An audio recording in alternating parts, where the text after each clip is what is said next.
প্রধানমন্ত্রী শেখ হাসিনার ঘোষণাকৃত জাতীয়করণ থেকে বাদ পড়া প্রাথমিক বিদ্যালয়সমূহ জাতীয়করণ সহ ছাত্রছাত্রীদের উপবৃত্তি ও টিফিনের দাবিতে কাফনের কাপড় পরে অনশন ধর্মঘট পালন করছে বাংলাদেশ বেসরকারি প্রাথমিক শিক্ষক সমিতির নেতৃবৃন্দ। 9 জুন রবিবার জাতীয় প্রেসক্লাবের সামনে আয়োজিত অনশন ধর্মঘট থেকে সকলেই দাবি করেন 27 মে 2012 সালের পূর্বে প্রতিষ্ঠিত বেসরকারি প্রাথমিক বিদ্যালয় জাতীয়করণ সহ চলমান বাজেটে বরাদ্দ রাখতে হবে। বাংলাদেশ বেসরকারি প্রাথমিক শিক্ষক সমিতির সভাপতি মোহাম্মদ মামুন রশিদ খোকন ও সাধারণ সম্পাদক আসম জাফর ইকবাল সহ অনশন ধর্মঘটে আরও উপস্থিত ছিলেন মোহাম্মদ আলী লিটন, ধরণী, নাসির, মণিমোহন বসু, নজরুল ইসলাম, তামান্না, জাকির সহ আরও অন্যান্য নেতৃবৃন্দ। আমাদের বিদ্যালয়গুলো যখন জাতীয়করণ থেকে বাদ পড়ে আমরা এই জাতীয়করণের দাবিতে আমরা আজকে দীর্ঘ 5 দিন আমরা এই অবস্থান কর্মসূচি পালন করছি।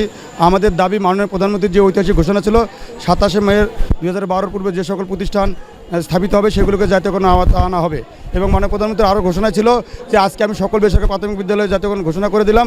আজ থেকে যেন কোনো শিক্ষক এই জাতীয়করণের দাবিতে প্রেস ক্লাবে না আসে, কিন্তু মাননীয় প্রধানমন্ত্রীর সেই ঘোষণার ঐতিহাসিক বাস্তবায়ন যথাযথ না হয় আমলাতান্ত্রিক জটিলতার কারণে আমাদের প্রায় 4159টি বিদ্যালয় জাতীয়করণ থেকে বাদ পড়ে যায়। আমরা চাই মাননীয় প্রধানমন্ত্রী সেই ঐতিহাসিক ঘোষণা বাস্তবায়ন, যাতে আমাদের এই 4159টি বিদ্যালয় জাতীয়করণ করে আমাদের পাঠদানে ফিরে দেয় এবং আমাদের বাড়ি ফিরে দেয়। কিন্তু আজকে 6 বছর অতিবাহিত হয়ে গেছে, তারপরেও আমাদেরকে জাতীয়করণের অন্তর্ভুক্তি করা হয় নাই। আমাদের এখানে অযৌক্তিক কোনো দাবি না। আমাদের যে বিষয়টা হচ্ছে যে মাননীয় প্রধানমন্ত্রী যে ঘোষণা করছে, যে উনি বলেছেন 27 মে 2012 তারিখের পূর্বে যেই বিদ্যালয়গুলি পাঠদানের অনুমতির জন্য আবেদন করবে সেগুলিও জাতীয়করণের আওতায় আসবে। আমরা তো সেই ক্যাটাগরির স্কুল, তাহলে আমাদেরকে কেন বাদ দেওয়া হয়েছে?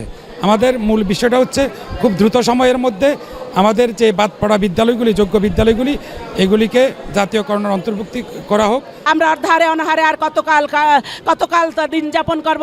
মাননীয় প্রধানমন্ত্রী অত্যন্ত মমতাময়ী মা, আপনি জানেন না হয়তো, আপনি যদি জানেন তাহলে অবশ্যই আমাদের বিদ্যালয়গুলো জাতীয়করণ আওতায় নিয়ে আসবেন। আমরা আপনার প্রতি শ্রদ্ধা, সবসময় আমরা আপনার প্রতি শ্রদ্ধা নিবেদন করি না। আমরা একটি মাননীয় প্রধানমন্ত্রী একটি ঘোষণার অপেক্ষায় আমরা রাজপথে বসে আছি। মাননীয় প্রধানমন্ত্রী আপনি একটি ঘোষণা দেন, আপনার ঘোষণার মধ্যে দিয়ে আমরা আমাদের অবস্থান কর্মসূচি পরিত্যাগ করে আমরা নিজ কর্মস্থল এবং আমাদের নিজ পরিবারে চলে যাওয়ার সুযোগ করে দিবেন।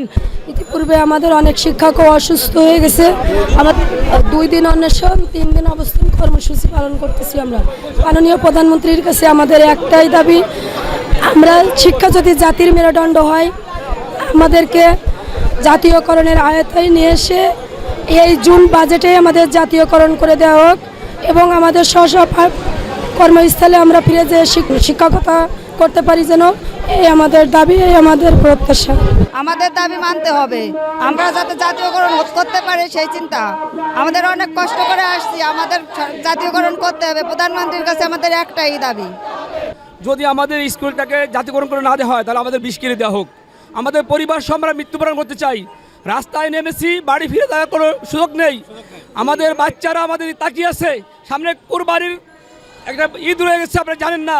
আমার পাশের বাড়ির বাচ্চারা যখন সে নতুন কাপড় পরে ভালো মানের খাবার খায়, আমার বাচ্চা কি করবে, কি বলবে? এই মাননীয় প্রধানমন্ত্রীর কাছে এটা আমাদের মধ্যে চাই।